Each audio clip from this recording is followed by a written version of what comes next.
গুনাহগারের শাফায়াতকারী নবী মুহাম্মদুর রাসূলুল্লাহ সাল্লাল্লাহু আলাইহি ওয়াসাল্লাম এই নবী বলছেন আমি এই জায়গায় দাঁড়ায়া থাকব, আমার উম্মত যখন ফুলটা দেখা ভয় পাইব আমি রহমাতুল লিল আলামিনের হাত মোবারক দিয়া ধইরা বিজলির গতিতে ৩০,০০০ বছরের রাস্তা পার করে দিয়ে জান্নাতের ভিতরে ঢুকাইয়া দেব। তিনি কে? তিনি কে? মুহাম্মাদুর। তিনি রে না মান্না টাটকা উলি রে, মানে টাটকা উলি রে, উনি বলে টাটকা তরতাজা, নাউজুবিল্লাহ কইতেন না। এই জন্য দেখবেন যে যেতে কইছে তার চেহারা ফেরাউনের চেহারা হইতেছে। আপনি দেখবেন, লক্ষ্য করে দেখবেন, ফেরাউন যেমন চেহারা এমন চেহারা হইতেছে। বাবা, দুনিয়ার জমিনে একজন আরেকজনের সঙ্গে ঝগড়া করাটাও অন্যায়, ঠিক কিনা? দুনিয়ার জমিনে একজন আরেকজনের সঙ্গে ঝগড়া করা কি অন্যায়। আর একজনকে যদি হত্যা করো, সূরা তাওবা কি তুমি খুলো না, পড়ো না? সূরা তাওবাতে আসছে অন্যায় ভাবে যদি কোনো মানুষকে হত্যা করে সেজন্য সারা পৃথিবীর মানুষ যত আছে সব মানুষকে সে হত্যা করবে। এত বড় গুনার ভার নিয়ে নেওয়া যাব। আর যদি আপনি একটা পিপিলিকা বিপদে পড়ছে তাকে যদি আপনি উদ্ধার করে দেন, আল্লাহ বলেন সেজন্য সারা পৃথিবীর সৃষ্টিকে হেফাজত করল। সৃষ্টির প্রতি সৃষ্টির দয়া নাই, মায়া নাই। ৫,০০০ টাকা পায়া, ১০,০০০ টাকা পায়া, ১,০০,০০০ টাকা পায়া, ৫,০০,০০০ টাকা পায়া একটা মানুষ হত্যা করে ফেলে, এমন আছে না? আল্লাহ তাদেরকে সঠিক বুঝ জ্ঞান দান করুক, আল্লাহর পরকালটাকে তারা একটু ভয় করুক। বাজান, আমি তো নবীজির নাম মোবারক শুনলে এইভাবে তাজিম করি, আপনারা করেন দেখছি। তাফসীরে জালালাইনে আছে মুসা আলাইহিস সালামের জামানায় মুসা আলাইহিস সালামের একজন উম্মত ২০০ বছর হায়াত পাইছে। কয়শ বছর? আমরা কয় বছর বাঁচি? ৬০ বছর হইলে তার লাগবে কাটিয়া ফুরা থাক, লরিস না, ঠিক নেই? একবারে কাট করে থয়। মুসা আলাইহিস সালামের জামানার মানুষটা ২০০ বছর হায়াত পাইছে, এমন কোনো গুনাহ নাই, এমন কোনো অন্যায় নাই যে করে নাই। মানুষ খুন, জিনা ব্যভিচার, মানে লুটতরাজ, এক কথায় পাপ আর পাপ, তার জীবন ভর পাপ মানুষ দেখছে শুধু। তার জন্য যুবতী মেয়েরা ঘরের ভিতরে আরামে বসবাস করতে পারে নাই, আতঙ্কে থাকতো। তার জন্য যুবক বাবারা রাস্তা দিয়া হাঁটার সময়, চলার সময় আতঙ্কের মধ্যে থাকতো। সারাদিন পাপ করে, রাত্রটাও পাপ করে। যখন রাত্র ১২টার পরে হয়ে যায়, এই পাপিষ্ট মানুষটা তার ঘরে চলে আসে, আইসা গোসল করে হাউজে কাউসারের পানি দিয়া, আরে ধরো জমজমের পানি দিয়া। কিসের পানি দিয়া? কেমন বেড়া, আমরা ফুইরের পানি বানিয়ে গোসল করতাম বুঝলা, হ্যাঁ জমজমের পানি দিয়ে গোসল করে। এবারে জমজমের পানি দিয়া গোসল করে, গোসল কইরা তাওরাত কিতাব খুলে। কোন কিতাব? মুসা নবীর উপরে যে কিতাব আছে তাওরাত কিতাব, এই তাওরাত কিতাব খুইল্লা পড়াশোনা করে। এই তাওরাত কিতাবের ভিতরে আমার নবীজির নাম মোবারক ছিল ৭২ জায়গায়, মুসা কালিমুল্লাহর নাম মোবারক ছিল মাত্র ২ জায়গায়। এই কিতাবগুলো আমার কাছে আছে, আমি ইন্ডিয়া থেকে সংগ্রহ করছি। কোথা থেকে? বাজান, ঘুম নাই তো একটু অবসর পাইলে একটু পড়াশোনা করার চেষ্টা করি। এই যে রমজান আসতেছে না, আমরা পড়ার মাস। কিসের মাস? পড়াশোনার মাস, ইবাদতের মাস। রমজানে রোজা রাখবেন নি বাবা? অসুস্থ থাকলে কোনো কথা নেই। আলহামদুলিল্লাহ, আলহামদুলিল্লাহ, খুব খুশি হয়েছি। এই মানুষটা একদিন হঠাৎ করে দুনিয়া থেকে বিদায় নিছে। বিদায় নেওয়ার পরে মানুষগুলো খুব খুশি বলে একটা জালিম মরছে। কি মরছে? অত্যাচারী। জালিম মানে কি? অত্যাচারী। হযরত মুসা আলাইহিস সালামের কাছে সংবাদ গেল, মুসা আলাইহিস সালাম সেখানে গেল। লোকেরা বলল, ওগো মুসা পয়গম্বর, তারে গোসল দেওয়া যাবে না, কাফন পরানো যাবে না, এবং জানাজাও দেওয়া যাবে না, মাটির নিচে দাফনও করা যাবে না। মুসা আলাইহিস সালাম বলছে, হে আমার উম্মতরা, তোমরা এটা কি বলো? সেও তো আমার উম্মত, তাকে কেন আমি গোসল করাবো না, কাফন পরাবো না, এমনকি জানাজা দেবো না, মাটির নিচে দাফনও করবো না, এটা কেন তোমরা বললা? বলে, তার মতো পাপিষ্ঠ ব্যক্তিরে মাটির নিচে জায়গা দেওয়া উচিত হবে না। বলে, কি করব তোমরা বলো? বলে, যদি আপনি এইভাবে গোসল করান এবং কাফন পরান, জানাজা দেন, মাটির নিচে দাফন করেন, আপনারা আমরা নবী হিসাবে মানব না। মুসা নবী নিরুপায় ছিলেন। এবার মুসা আলাইহিস সালাম বলছে, বলো দেখি তোমরা কি করবা? বলতেছে, তারে গলায় রশি লাগাইয়া, লিল্লা লাগাইয়া, টাইনা ডাস্টবিনের মধ্যে নিয়ে ফেলে দাও, ময়লা আবর্জনা ডেইনে নিয়ে ফেলাইয়া দাও।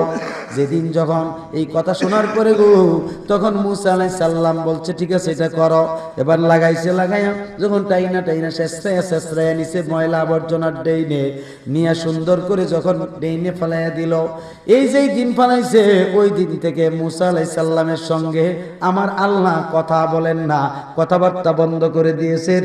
সকালে একবার যায়, বিকালে একবার যায়, তুর পাহাড়ের কোনো আওয়াজ আসে না, কারণ তুর পাহাড়ে মুসা নবীর সঙ্গে আল্লাহ কথা বলতেন একটা খেজুর গাছের সঙ্গে মিশিয়া, খেজুর গাছটার সাথে মিশিয়া নূর হইয়া আওয়াজ করতেন, ইন্নী আনাল্লাহ ইয়া মুসা, হে মুসা, নিশ্চয়ই আমি আল্লাহ। এইভাবে আওয়াজ করে কথা বলতো। মুসা নবী 2 বেলা যায়, কিন্তু আওয়াজ আসে না, কোনো কথা আসে না। এইভাবে চলে গেল 7 দিন। কয়দিন? 7 দিন যাওয়ার পরে মুসা আলাইহিস সালাম বিনয়ে সাজদায় পড়ে কান্দে, মাবুদ, ও গো আমার আল্লাহ গো, আমি যদি কোনো অন্যায় করে থাকি, আপনি তো আমার রব, আমি তো আপনার পয়গাম্বর হিসাবে আমি আপনার কাছে একদম ভাবে আত্মসমর্পণকারী। মাবুদ, আমারে যদি আপনি মাফ করে দেন, আপনার মাপের খাতায় কমবে না। বলতেছে, আল্লাহ বলেন, এই মুসা, তোমার সঙ্গে আর কথাই বলবো না। বলে, কেন গো আল্লাহ কথা বলতেন না? বলে, আজ থেকে 1 সপ্তাহ আগে আমার একজন বন্ধু এন্তেকাল করেছে। এন্তেকাল করার পরে আমার এই বন্ধুরে গোসল করাও নাই, কাফন পরাও নাই, জানাজাও দেও নাই, মাটির নিচেও দাফন করো নাই।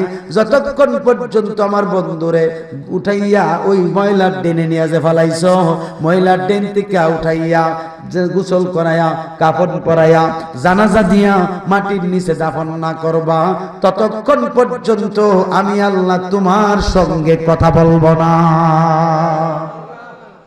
এখন বলেন, আল্লাহ কয় বন্ধু, মানুষ কয় অন্যায়কারী, অত্যাচারকারী, জালিম।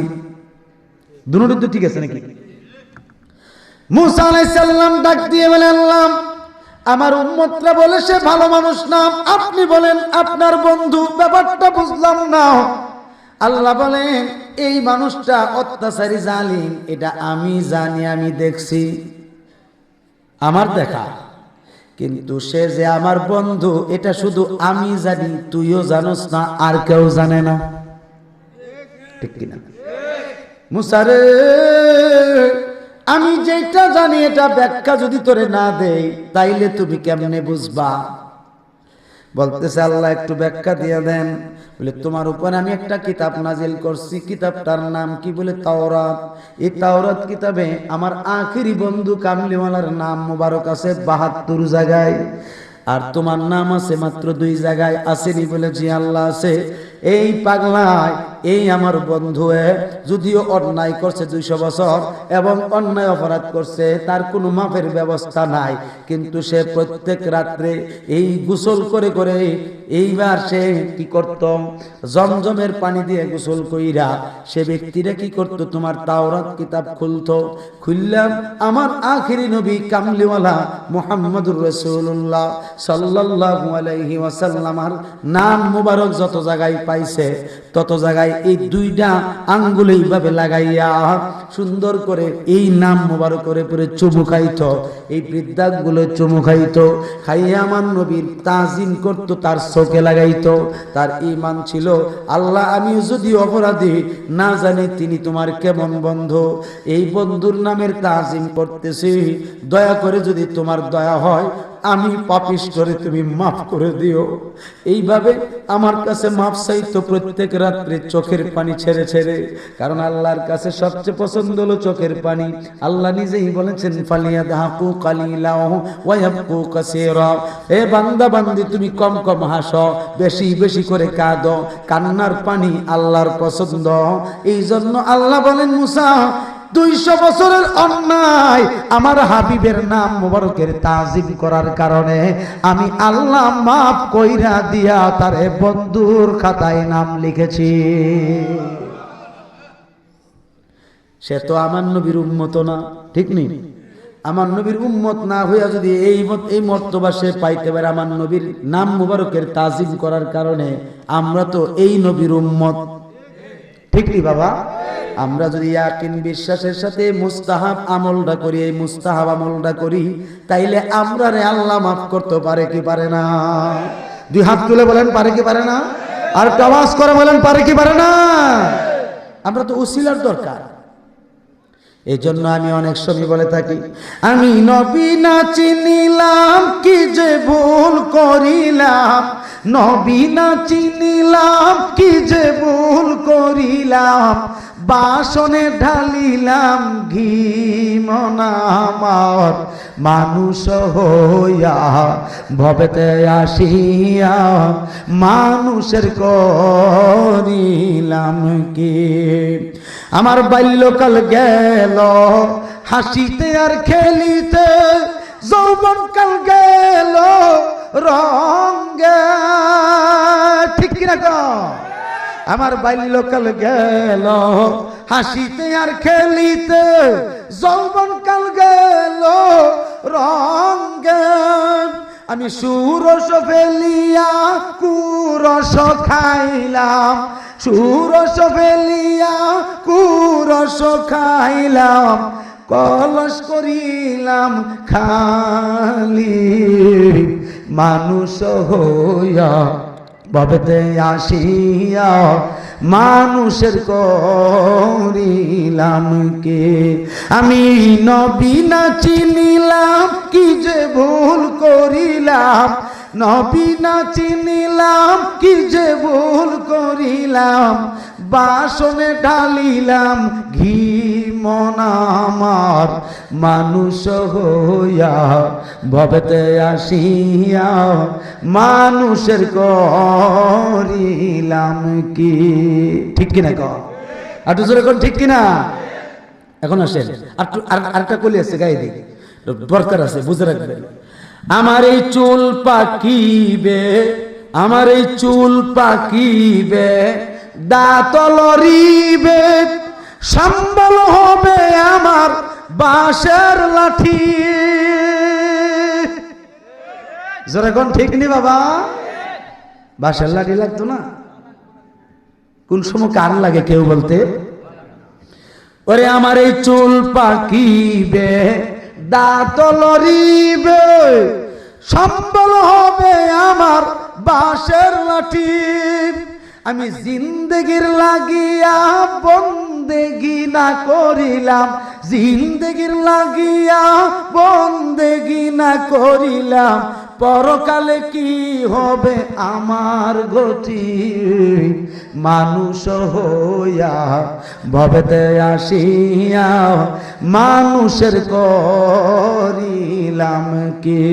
আমি নবী না চিনিলাম কি যে ভুল করিলাম, নবী না চিনিলাম কি যে ভুল করিলাম, বাসনে ঢালিলাম ঘি মনামার, মানুষ হইয়া ভবেতে আসিয়া মানুষের করিলাম কি। এই বইটার মধ্যে আছে গজলগুলো, হৃদয় মদিনা, মাত্র 50 টাকা হাদিয়া। এটা গরিব ছেলে বইগুলি মানুষকে দেয়। যুবক বাবারা বই বই কিনা নাথ শরীফ শিখবা, শানে মুর্শিদি শিখবা, ঠিক কিনা? এই গান টান বাদ দিয়া, গান আছে না, এটা বাদ দিয়া রসুলের শান শিখো, আউলিয়া কেরামের শান শিখো, জীবন কাজে লাগবে। মুহাব্বতের সাথে দুরূদ শরীফ পড়েন, আল্লাহুম্মা সাল্লি জোরে মুহাম্মাদ ওয়া আলা আলি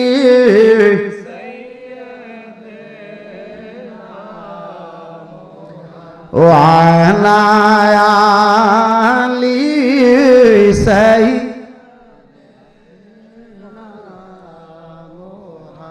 এই দুনিয়া মুসাফির খানা মন রে জানো না, ওরে আইসো একা যাইবা একা কেউ যাবে না। আল্লাহুম্মা সাল্লি মুহাম্মাদ আসসালাম নিয়ে নে ওয়া আলা আলি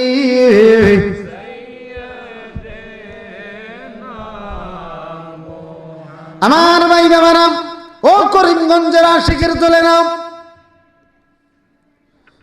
ওগো আমার বন্ধুরা, পর্দা নিশিনি আমার মা বোনেরা, হযরতে মাওলা আলীর কথাটা থেকে এই কথাটা দিয়েছিলাম, মনে আসেনি? হযরতে মাওলা আলী বলছে, ইয়া রাসূলুল্লাহ, ফুলচেরাতের ঘাটেও যদি আপনারে না পাই, কান্না কাকে বলে রে বাবা? হযরতে আলী কাঁদে খালি নবীর সঙ্গে থাকতো। এখন আমরা উচিত নি নবীর সঙ্গে থাকার জন্য? কি কর বাজানো? হযরতে আলীর কান্না দেখে আমার নবী বলছেন, আলী রে আর কাঁদিস না রে আলী, আমি তো তোকে অনেক নিয়ামত দিছি রে আলী, তুই কাঁদিস না, তুই কাঁদলে আমি নবী সহ্য করতে পারি না।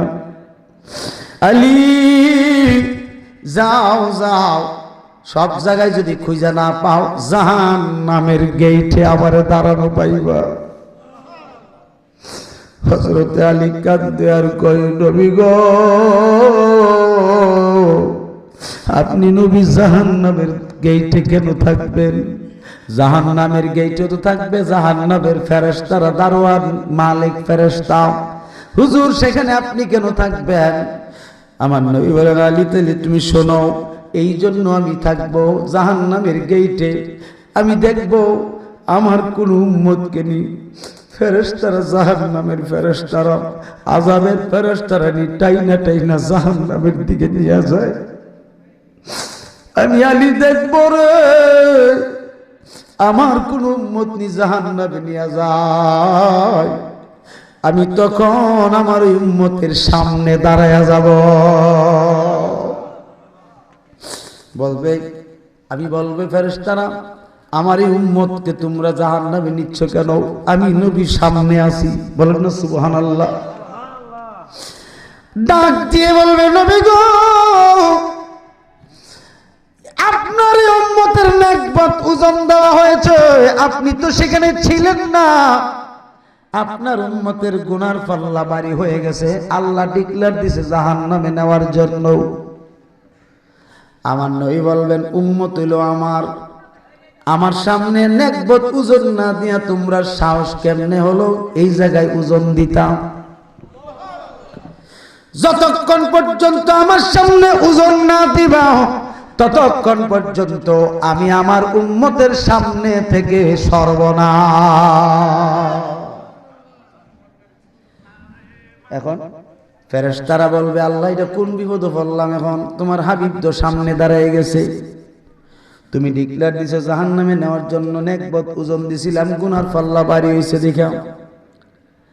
আল্লাহ বলেন, ফেরেশতারা শোনো নাও, ওই সময় তোমরা তোমাদের মতো ওজন দিছো, আমাকে বলছো আমি ডিক্লেয়ার দিছি, কিন্তু আমার হাবিব তো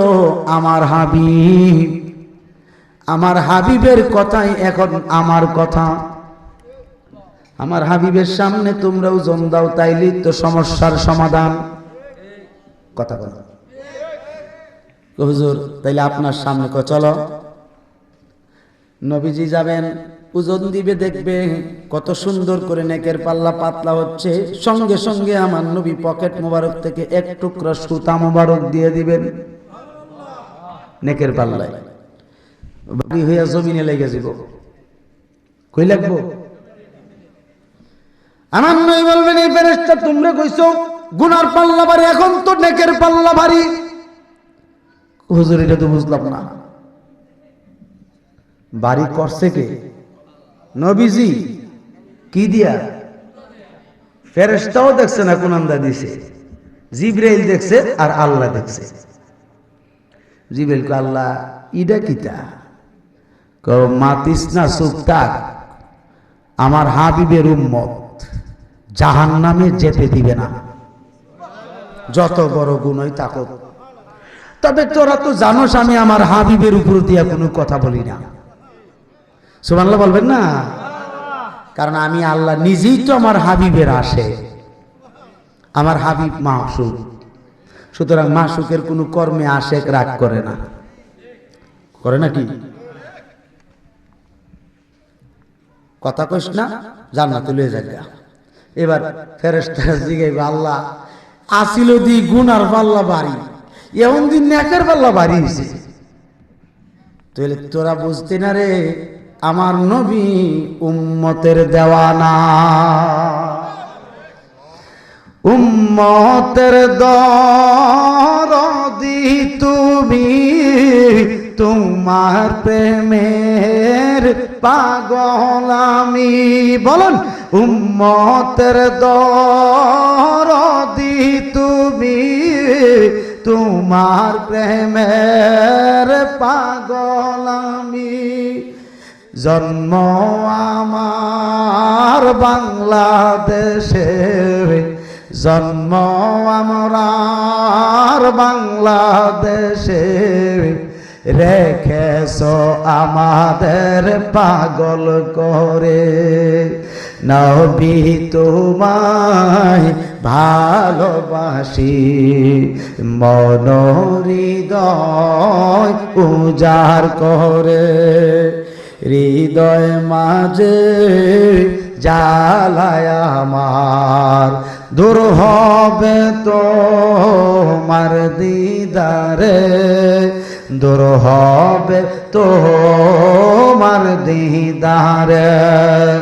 ও গো আমার নূরের নবী, দেখিতে চাই তোমার নূরের ছবি। বলুন, ও গো আমার নূরের নবী, দেখিতে চাই তোমার নূরের ছবি।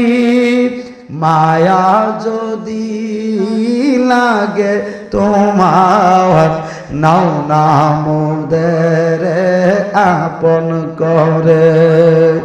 রাসূল তোমায় ভালোবাসি, মন হৃদয় উজাড় করে, বুকের মাঝে জ্বালায় আমার, দূর হবে তোমার দিদারে, দূর হবে তোমার দিদারে।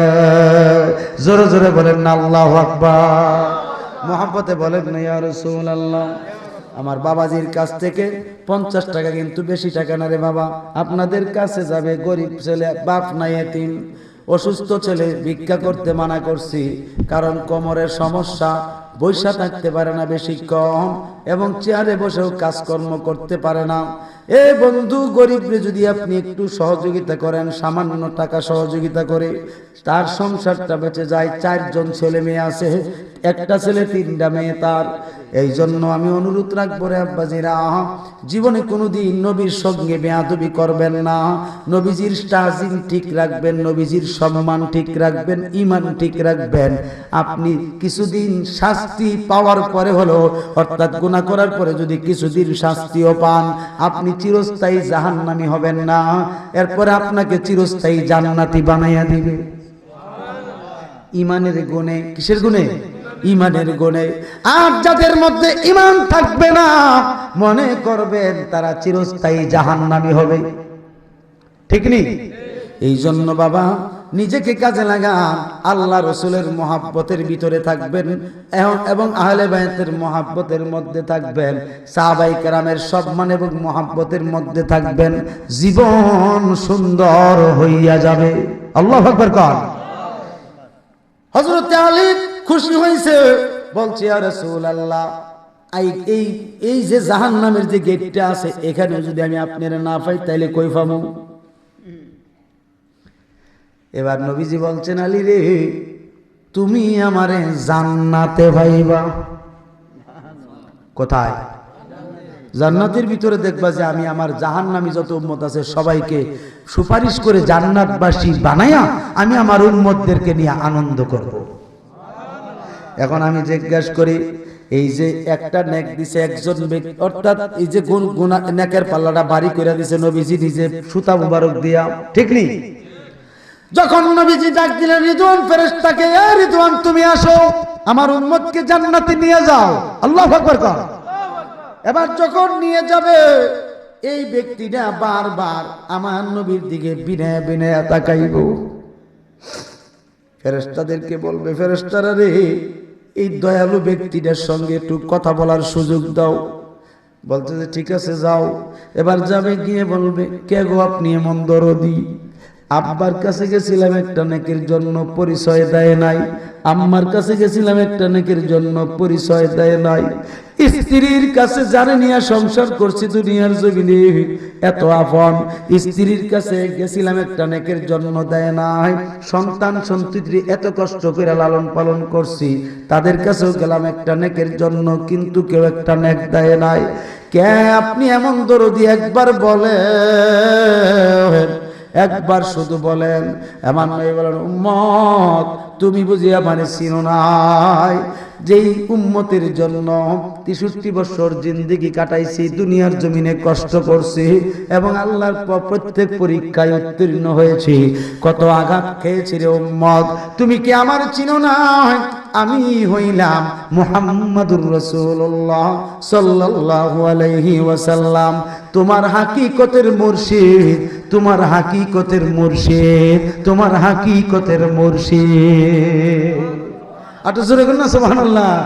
আমরা মুমিন মুসলমানের হাকিকতের মুর্শিদকে নবী মুহাম্মদুর। এই জন্য আমি অনেক সময় বলে থাকি, সারো মুর্শিদ নামের তোহরির, সারো মুর্শিদ না আমের তরি, সারো মুর্শিদ নামের তোহরির, সারো মুর্শিদ না আমের তরি। সে যে হবে তোর নিদান কালের পারে, আরো কান্ডারি রে, ওরে সারো মুর্শিদ নামের তোরি রে, সারো মুর্শিদ না আমের তরি।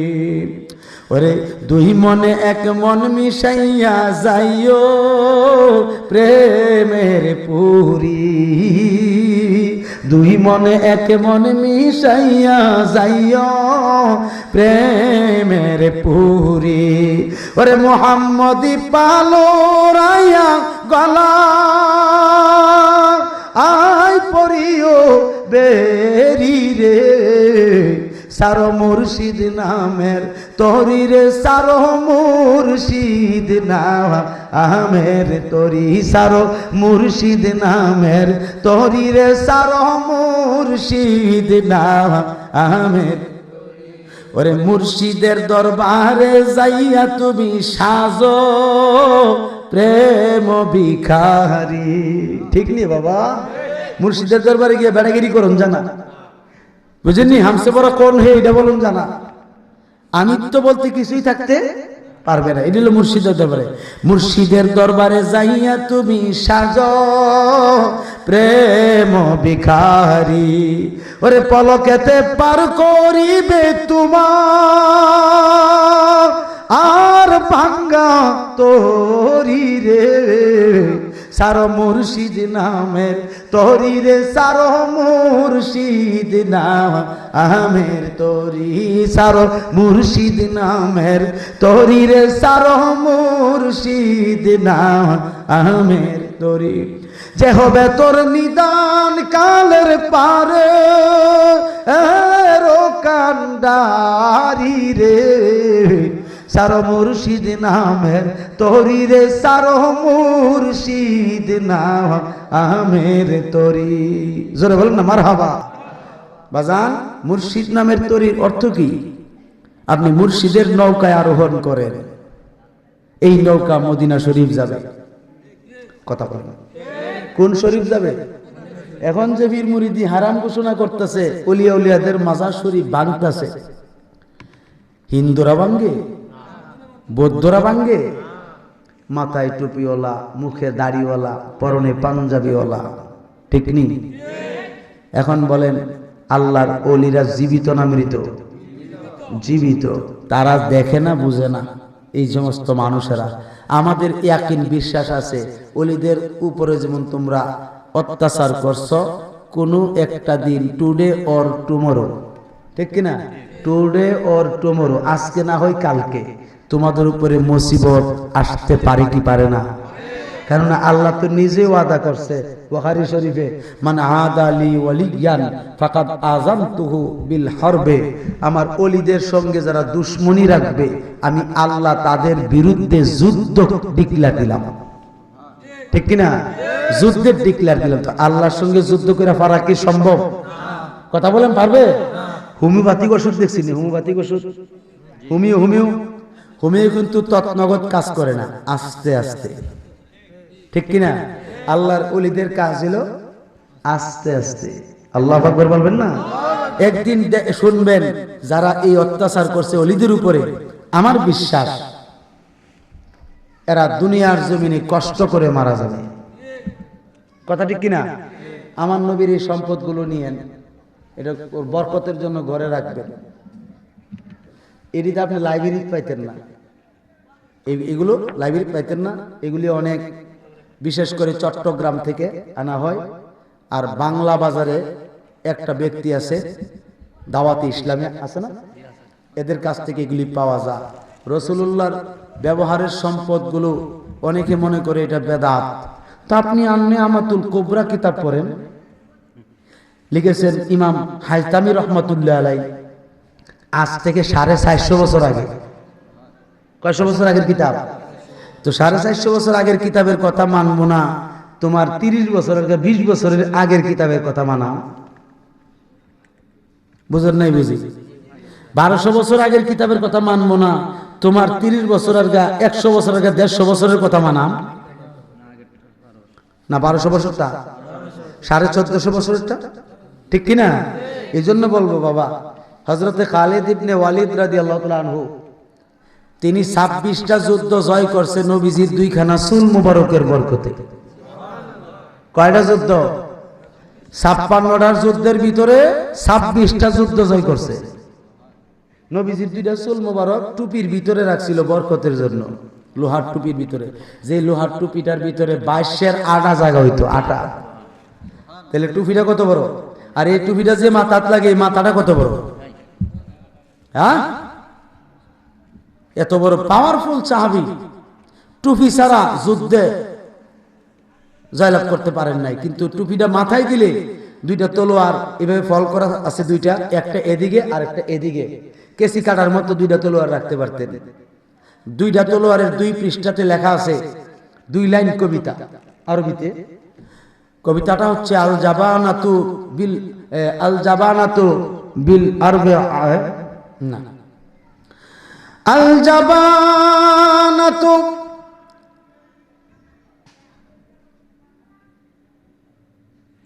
ইন্না লিল্লাহ, আল জাবানাতু ফিল হারবে আরো, আল জাবানাতু বিল হারবে আরো, ওয়া মান ফাররা লাম ইয়ানজুম মিনান নার। এই 2 লাইন কবিতা খালিদ ইবনে ওয়ালিদ যুদ্ধের ময়দানে দাঁড়ায় তেলাওয়াত করলে কাফের মুশরিকেরা হাজার হাজার খালিদকে দেখত, যুদ্ধ না করে ভাগ্যে যেত না। নবীজির চুল মুবারকের বরকত আর হলে 2 লাইন কবিতা তেলাওয়াত, 26টা যুদ্ধ বিনা যুদ্ধে তিনি বিজয় লাভ করছেন। বলুন সুবহানাল্লাহ। এই জন্য বলবো নবীজির বরকতের সম্পদগুলো এটি নেন। উম্মতের জন্য 4 কুল আছে, আয়াতুল কুরসি আছে, আহলে বায়াতে পাক পাঞ্জাতনের নকশা আছে, মাত্র বরকতের জন্য উপরে টানিয়ে রাখবেন। লেমিনেটিং করা তো লেমিনেটিং সহকারে তার 42 টাকা খরচ। শুধু কাগজ টানলে ভৈরব থেকে এটা 40 টাকা করে নেয় আর কি। লেমিনেটিংটা পানিতে ভিজবে না, নষ্ট হবে না। বরকতের জন্য কারো প্রয়োজন হলে 50 টাকা হাদিয়া দিয়ে নিয়ে যাবেন। আল্লাহ কবুল করে বলেন আমিন। যাই হোক, জিকির করতাম। আরে বাপরে খাইছি। তাইলে আগে একটু নবীজিকে একটু সালাম জানাইয়া নবী